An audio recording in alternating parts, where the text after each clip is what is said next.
Do you want to play football too? It turned out just as Nidhi had feared. You want to play football? Scoffed Sumit, tall, with hair sticking out in spikes all over his head and a mean look on his face. He was the unacknowledged leader of the gang. Everyone dreaded his quick temper. With us. He guffawed. The rest of the group echoed his laugh obediently. Why don't you go home and play Ludo or something? He laughed again, enjoying his own joke. You're afraid. Monica said. You're afraid to give us a chance. You're a silly, old-fashioned stick in the mud. That's what you are. Stuck in ancient times. Nidhi gasped. Sumit's gang exchanged horrified glances. Everyone knew what a temper Sumit had. He needed the slightest pretext to pick a fight. The same thought was whirling through all their minds. How could Monica dare to say such things to Sumit of all people? She's really lost it, Nidhi thought. I have to do something. But matters had already gone too far. It was too late to try and cool them down. How dare you? Sumit exploded. I'm not. I'm not a stick in the mud. I'm not stuck in ancient times. I'm warning you. Don't ever say such things to me again. Of course you are, said Monica, meeting his furious gaze coolly. If you weren't, wouldn't you let us play football? Sumit's mouth fell open. He glowered at Monica, but she just smiled and nodded. Sumit looked down at the ground. He kicked a stone into an oleander bush nearby with angry force. Finally, he looked at his friends. What do you say, guys?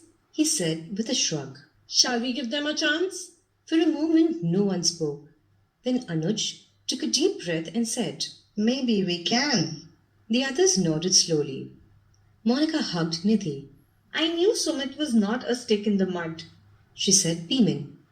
Soon they were all playing football. What fun it was, racing after the ball, passing, stopping goals, most of all kicking it hard and sending it sailing into the air.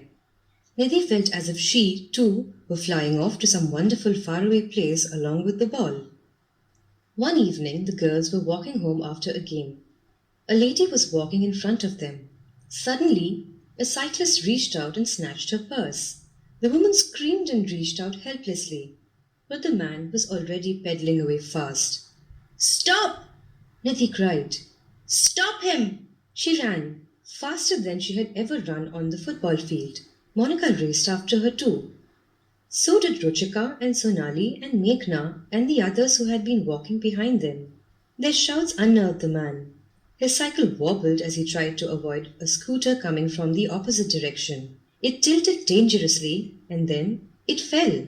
They were on him at once. The man had no chance. Passers-by helped too. The purse was given back to its owner and the thief handed over to the police. It was assembly time in school the next day. The principal stood in front of the mic.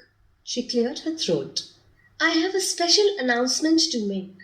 2 students of our school performed a very brave act. Together with some other girls, they caught a purse snatcher. Give them a big hand, everyone. Monica and Nidhi, would you two like to tell us all how it happened? The two of them stepped onto the stage. Monica smiled. Well, ma'am, we were going home after a game of football in the park. Monica and Nidhi told their story exactly as it had happened. Everyone burst into a cheer when it ended.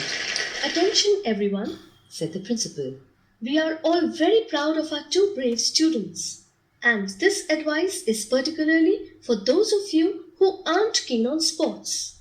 If you play any game regularly, it will teach you to think fast. It will also make you physically stronger and swifter.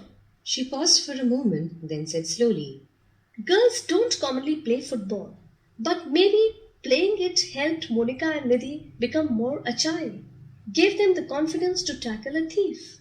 She turned to the 2 girls and said, And maybe Miss Sen and I will work out a plan to introduce football in our school very soon. It was Monica and Nidhi's turn to cheer now, and of course the rest of the school joined in.